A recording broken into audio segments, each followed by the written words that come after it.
Today, we're going to be talking about dissociation.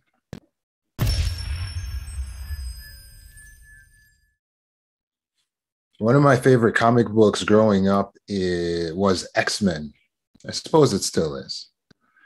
But the basic concept of X-Men, if you're not a comic book reader, is that essentially there are these humans that have these superpowers because they are mutants. But many of these humans are born with these superpowers without realizing or knowing how they can utilize them in a constructive way. So herein lies the importance of Professor X. Professor X is a mutant himself, but he teaches other mutants how to utilize their powers in a constructive way, how to gain control over their powers so that their powers are not taking over their lives. But they can actually become powerful like superheroes. And so Professor X runs a school teaching mutants how to utilize their powers. In many ways, in the work that I do in teaching people how to utilize the power of the mind, I feel like I'm Professor X. At least that's how I like to think of myself. And my students or my clients, I recognize them as powerful. But often those clients don't recognize themselves as such because they've grown up in environments where their development was stunted, or they had caregivers that were punishing and harsh and abusive or neglectful. And when you have those extremes of the abuse or the neglect, it can often convince a child that there's something defective about the child. The child can feel unlovable, unworthy, unwanted. But ultimately, the child doesn't get to develop their gifts. The child doesn't get to develop the superpower of learning how to control the power of the mind. Because each of us as human beings are immense powers, are immense beings of power. But if we don't know how to tap into that power, then what good is the power to us? Some of the human beings, even right here in the group, have felt a loss of control of their mind. And as a result, it can feel like their mind or their emotions are actually controlling them. This is the case with dissociation. All trauma survivors experience dissociation. Because the reality is all humans have the ability to dissociate. But it is an ability. It is a superpower to dissociate. It is not something you should be ashamed of. You see, because we as humans have the ability to split the conscious being that we are from the physical reality. That is dissociation, and that is a gift. Because we don't always want to be present in this physical reality. In fact, an example of this would be if you were being beaten or tortured, you have the ability, or your mind rather, has the ability to dissociate you from what's happening to you at a certain point so that you don't have to continue to experience the pain, which on a scale of 1 to 10 is at an 11. So it says, hey, we can't handle this. We're going to split the conscious being from what's happening right now. We're going to put that conscious being into a dissociated state. And so you feel like maybe you're just watching it happen to you, or you may black out. So you feel like you don't remember it at all. You don't feel it anymore. This is a gift. It is a superpower to be able to dissociate. Please stop looking at it as a flaw. The reason why many people feel that it is a flaw is because they have not learned yet to utilize how to harness this superpower, this gift of dissociation. And so if that's the case with you, worry not, because today I will teach you how to harness the power of dissociation, thereby curing this terrible symptom of trauma, which would be maladaptive dissociation. The reality is that when a person experiences trauma, one of the responses of the mind to protect the individual is to disconnect, is to dissociate the individual from the reality. And you'll see this at various stages through the person's life. A very common form of dissociation, and there are so many forms of it, is how it manifests itself in ADHD, especially for children. ADHD is a symptom of dissociation. It comes from the child learning to adapt to a traumatic environment, a traumatic upbringing, a traumatic event, or something that it felt was unpleasant. When it was a baby, when it was a toddler, when it was forming, it learned to split the brain and dissociate, to learn how to go into la la land over here, where all this stuff is going on in reality. It is a coping mechanism. It is a superpower. But then when they go into school, the teachers and the psychologists and all the experts gather around the child and they say, something's wrong with this child. This child doesn't seem to be locked in to this curriculum like the other students are. But there is nothing wrong with the child. The child is actually performing exactly the way it should, considering it lives in a traumatic environment. It is having a traumatic experience. It goes home at night and things are chaotic or uncomfortable. Parents are harsh or neglectful.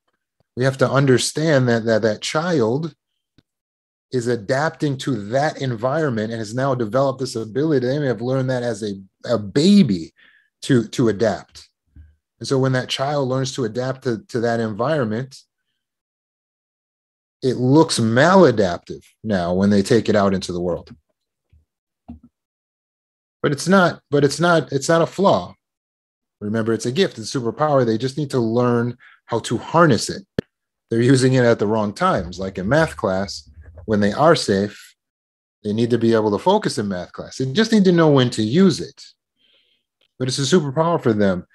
In fact, all humans dissociate at times, at one time or another. You know, when you're daydreaming, that's a form of dissociation. When you sleep, when you go to sleep at night, you dissociate from your physical state. So you're actually in bed lying down, but you immediately go into dreams as soon as you sleep.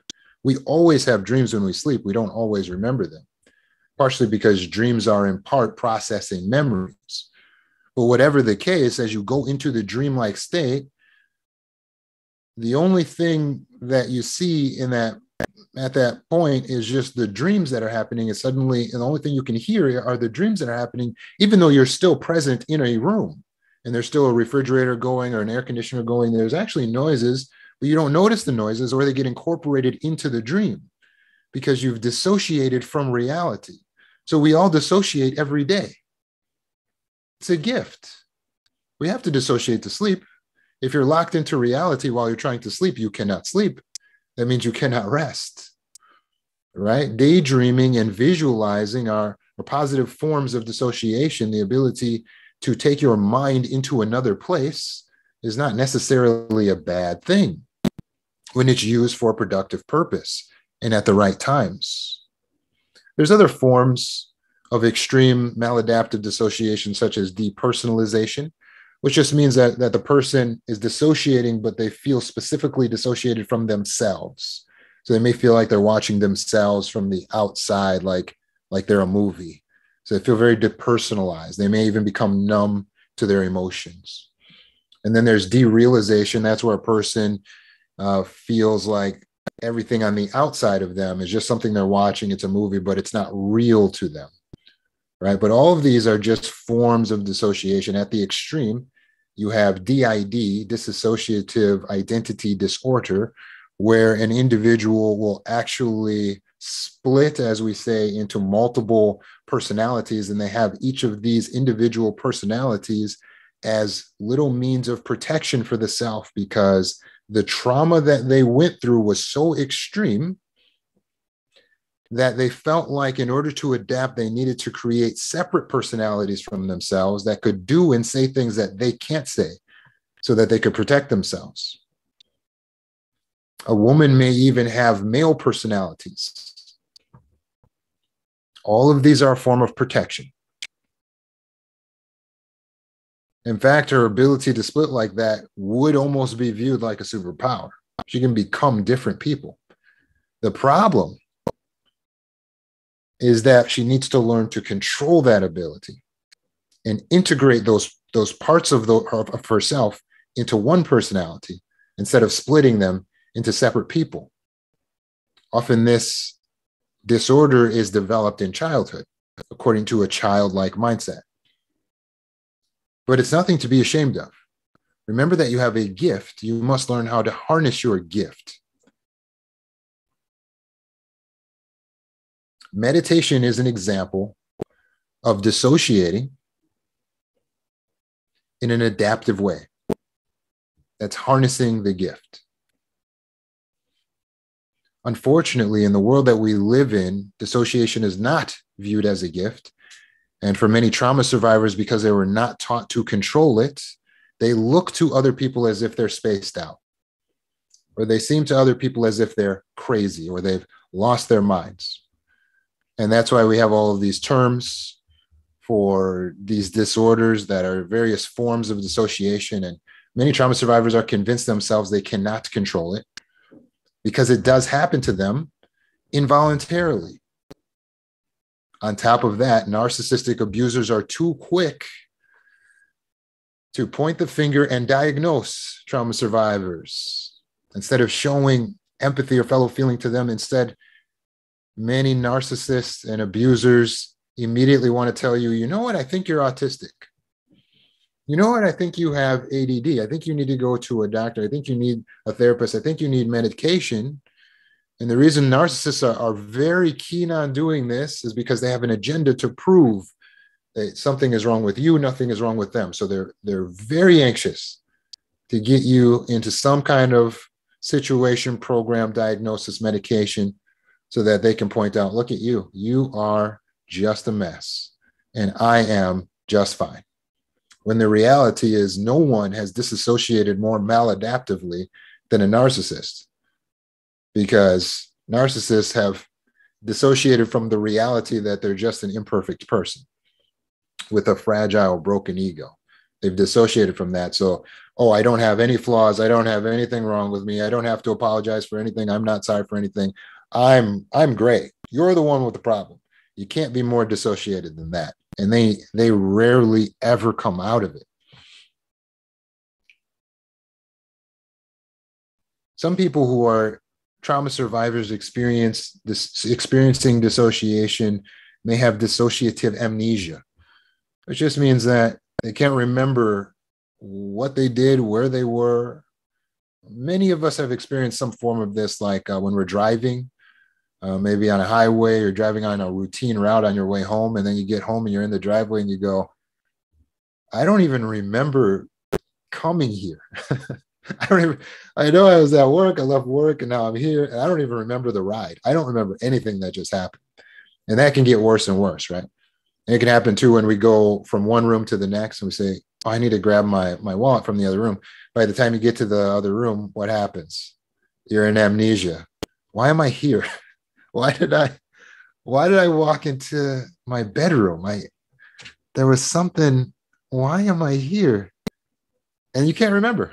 Then you go all the way back and you start doing what you were doing. You remember, oh yeah, I needed my wallet. That's why I went there. All right.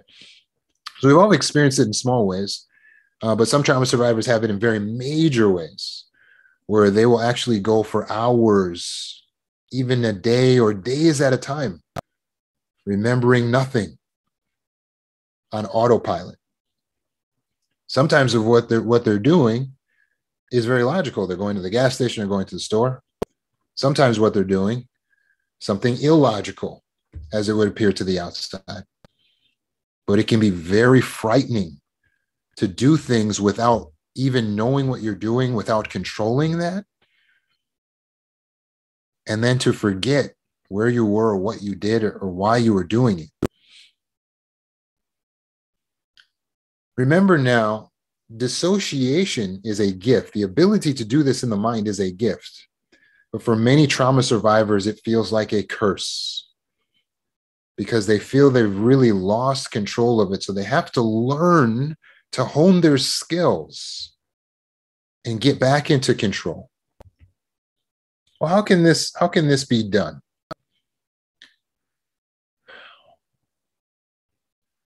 Well, the main reason most people dissociate is because of they're triggered.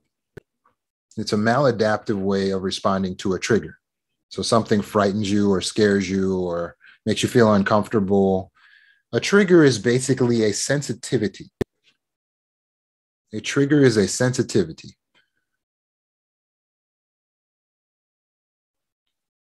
So in order to diffuse a trigger, what is really needed? I'd like you to think about that for a moment. I'd like you to think about how soldiers are trained. So oftentimes in the military, soldiers go through intense, rigorous training, don't they? In order for a soldier to be trained, they never say, well, we want you guys to be strong for battle. So what we're going to do is put you up in a 5-star hotel, give you as much food as you want. You guys are going to spend a good 2 to 3 years doing that, just getting all the food, all the luxuries, and that's going to make you strong for battle. They don't do that with soldiers, do they? Not in any country. Instead, they do the opposite. They put them in terrible conditions and put them through rigorous training and call them all types of names. And why do they put them through all that mental and physical stress? Well, the idea is simple. Putting you through this mental and physical stress will make you more strong, more adverse, more tolerant of mental and physical triggers and stress, so that when you're in an actual battle, you will then be strong. We make you strong by putting you through the things that would trigger you. So they put pepper spray in the soldier's face on purpose. And they say, okay, good. Now run this obstacle course with this pepper spray in your face. And the soldier is like in the worst pain they have ever experienced. They can barely see. Well, first you have to blink 10 times, by the way, to make sure the pepper spray gets in your eyes. Then you can run the obstacle course. And that is what they expect. And they're expected to complete this obstacle course. And why? Because in battle, that it's going to be real like that. You're going to go through chemical warfare. You're going to have to deal with being gassed and being pepper sprayed and having things blown into your face. They are preparing them for the real thing. But again, how do they do this? With a 5-star resort? No. They put them through the worst conditions so that they are ready, so that they are trained. So what do you need to do so that your mind is strong? Coddle it. Make sure that nothing ever triggers it. Tell everyone, no, no, no, no. Don't talk about that around me. Tell everyone, hey, excuse me, I need trigger warnings before you speak to me. Tell everyone, nope, don't say that word, don't say that word, don't say that word. Is that the way to make your mind strong? To prepare it for the battle of life that is about to endure? For adult situations? I want you to think for a second about physical health. What do doctors use to help you if you have an allergy to become less reactive to the allergen? There's something called I'm going to try to say it right, immunotherapy. Immunotherapy, the basis behind immunotherapy is they're actually going to take the allergen, the very thing you are allergic to, and expose you to it in very small doses. And by giving you repeated exposure in very small doses to the very thing you're allergic to, what's going to happen? It's going to help you to become more adverse, to be able to tolerate the allergen, and your symptoms, if you're actually exposed to it, will then go down. It will actually desensitize you. Hold on a second. What are we saying here? You're saying that you can virtually cure allergy symptoms or the reactions people are having to allergies by exposing them to the allergen? Of course. It's not surprising seeing how immunizations work the same way. A vaccine is created on the premise that by exposing you a little bit to the virus that could usually kill you, but in small doses, your immune system will build itself to become stronger, to become immune. And so we see in nature, in the physical world, how our bodies are made, what makes us strong. It is exposure. It is adversity.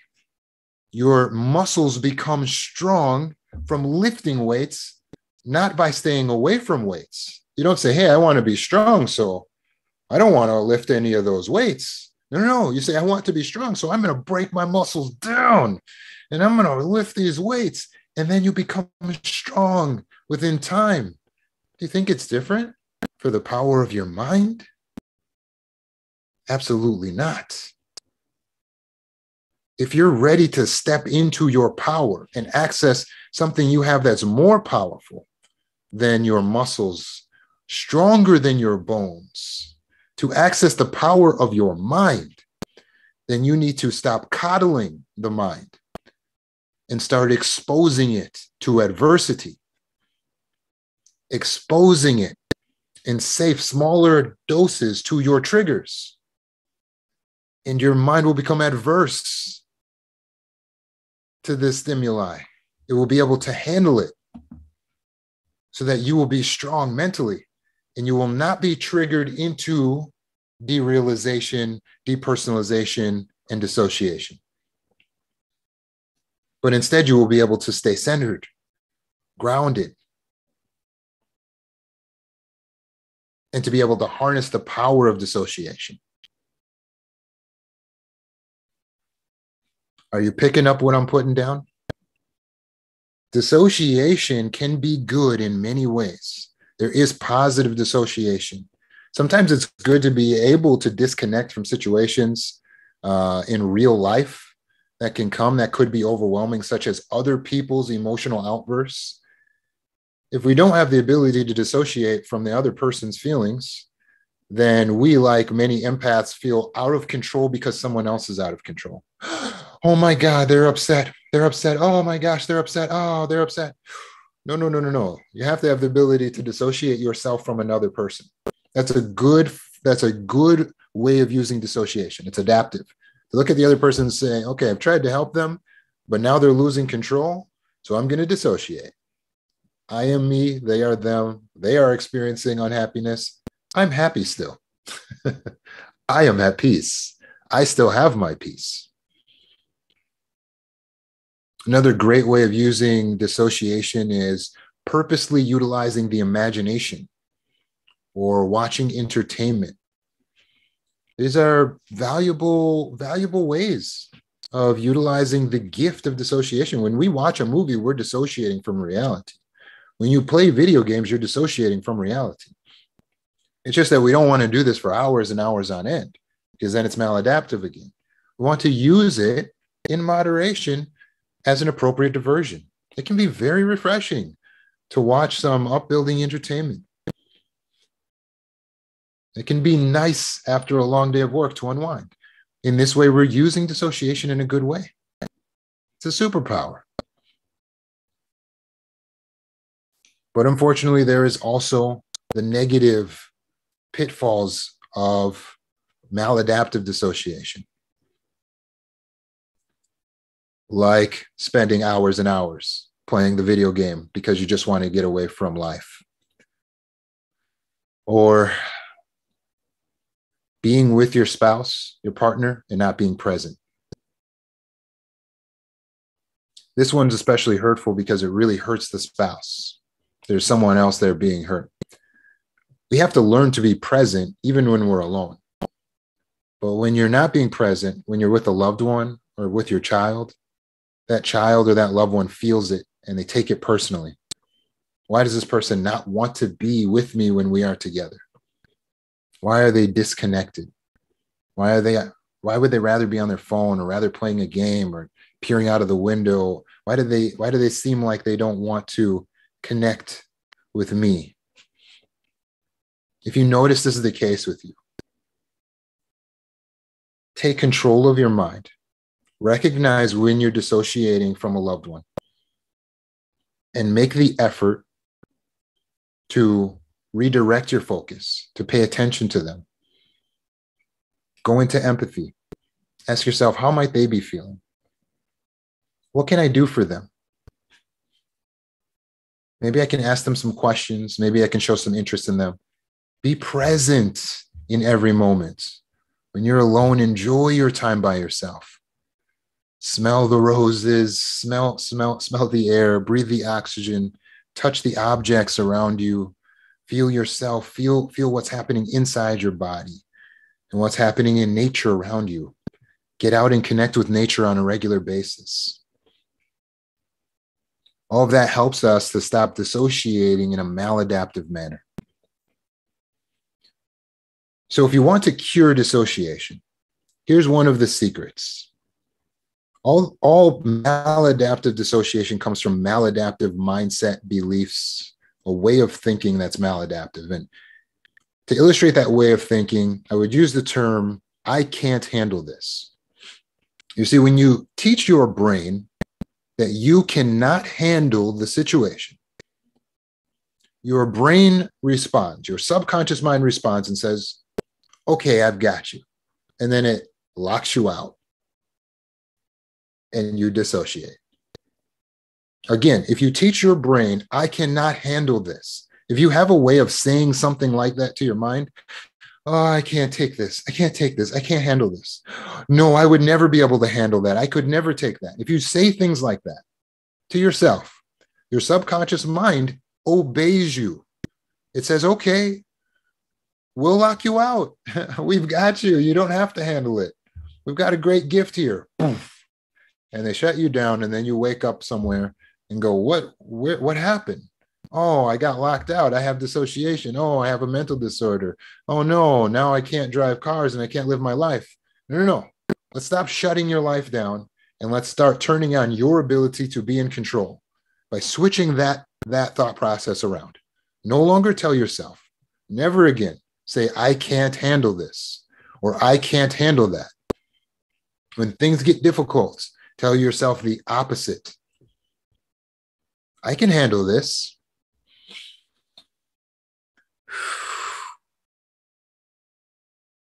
I can handle this.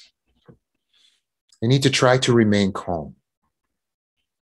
See, by regulating your nervous system, and as you saw that I started breathing instinctually, because when I say I can handle this, it's like reset. How do we reset the brain? Take a breath. We notice that when people sigh, when they sigh, it usually indicates a switch in mindset. They're switching from one thought to another thought. You'll notice it about yourself when you sigh. It's usually you switch your one thought to another thought. It's because sighing is a physiological way that we're kind of connected to the energy in the brain. And for some reason, when we breathe, when we take control, when we take a deliberate breath, when we want to take a breath, it can't be on the command of someone else. It has to be when we are ready to take the breath. It does a little mini reset. And it flows oxygen into the system and resets the energy in the brain. Brain scans show that when you take a breath, the energy in the brain slows down. So tell yourself, instead of, oh, I can't handle this, which is just going to send you into fight, flight, freeze, and you're just going to dissociate. Tell yourself, I can handle this. Okay. Pause 7 seconds. Let the cerebral cortex fire up. And then remember 3D. 3D, 3D. These 3Ds will help you to cure maladaptive association. The 3Ds are diffuse your triggers, do more things you enjoy, and enjoy more things that you do, and direct your focus. Remember 3Ds. Okay, so I'm in a potentially triggering situation, right? We almost get into a car accident, or my spouse is getting a little aggressive. And I tell myself, I can handle this. I don't say I can't handle this. I say, I can handle this. Then I take a breath, pause for 7 seconds, and I start to think, how can I handle this situation? Now I can walk away, I can try to diffuse, and I start working on strategies. Maybe this is a time to be assertive. Maybe this is a time to be patient, right? And then you take the action accordingly. Go with what you're able to decide in your cerebral cortex. Don't dissociate. Stay right locked into the situation and balance what's happening inside your thinking with what's happening outside, your reactions, your behavior. You are in control. Those are the only two things in the universe that you control, your thinking and your behavior. But it's everything. We don't need control more than that, because that's a lot of power. To control your thinking and your behavior is a ton of power. I don't have time to go into how many things you can accomplish when you control your thinking and your behavior. But one thing you can accomplish is you can prevent the pattern of dissociation by remembering 3D. Diffuse your triggers, do more things you enjoy, and enjoy more things you do, and direct your focus. As we talked about, diffusing the triggers is used again and again by professionals and in the physical realm for everything from allergies to viruses to training soldiers. It is through exposure that you diffuse your triggers. Stop saying, no, no, no, no, no, no, no, no, no. That's a trigger. Keep it away from me. Stop that. Instead, say, you know what? I notice this triggers me. I need to work on that. Let's bring it to me in small doses. Let me reapproach this trigger in small amounts in a safe way. Let me stay grounded with my therapist or with a trusted loved one and expose myself to the trigger again, and expose myself to the trigger again, and expose myself to the trigger again in small doses until one day I'm able to pick up that trigger and look at it and say, you know what? This has no power over me anymore. That's how you get strong. Diffuse your triggers. Then you can't get triggered into dissociation. Do more things you enjoy and enjoy more things you do. When I was a child, like other children, I hated vegetables. I was convinced that they would kill me because they were so disgusting. And I was over my grandmother's house, and she taught me one of the best lessons I have ever learned in my life. She took a plate of vegetables. She wasn't trying to punish me. She was trying to feed me. It was like vegetables on rice. In my mind, it's just a plate of vegetables. I'm sure there was some meat in there. And I probably picked around the vegetables and just ate the meat out. And my grandmother said, Roman, eat your vegetables. She had this New York accent. Roman, eat your vegetables. And I'm like, and I could feel it making me gag. I could feel the vegetables making me gag. And she said this to me, very powerful lesson. She said, if you tell yourself that the vegetables are disgusting, then you will not be able to eat them. But what you have to do is you have to tell yourself, these are delicious, while you're eating the vegetables. And I thought, oh, that's ridiculous. There's no way that's going to work. And I tried it, and I told myself, these are delicious. And I ate some I ate like a mouthful. They were disgusting. I tried it again. These are delicious. And as I ate the vegetables, something started to happen. They did not start to taste good, but they became tolerable. Right there, sitting at that table, I could choke them down. I went from gagging to being able to choke the vegetables down by what I told my mind. Even though I was lying, I thought I was lying. I'm like, come on, these are going to be disgusting. But I suddenly started to choke them down, and my mind opened in that moment. And I thought, oh my gosh, I can utilize this same ability in so many areas. I can now eat vegetables. This is a superpower. So we have the ability to learn to enjoy something that we don't currently enjoy. So if you have things that are necessities of life, caring for your children, caring for your spouse, working your job, earning a living, you can learn to enjoy it by telling yourself, I want to do this. I love to do this. This is amazing. Ooh, this is going to be wonderful. I appreciate this.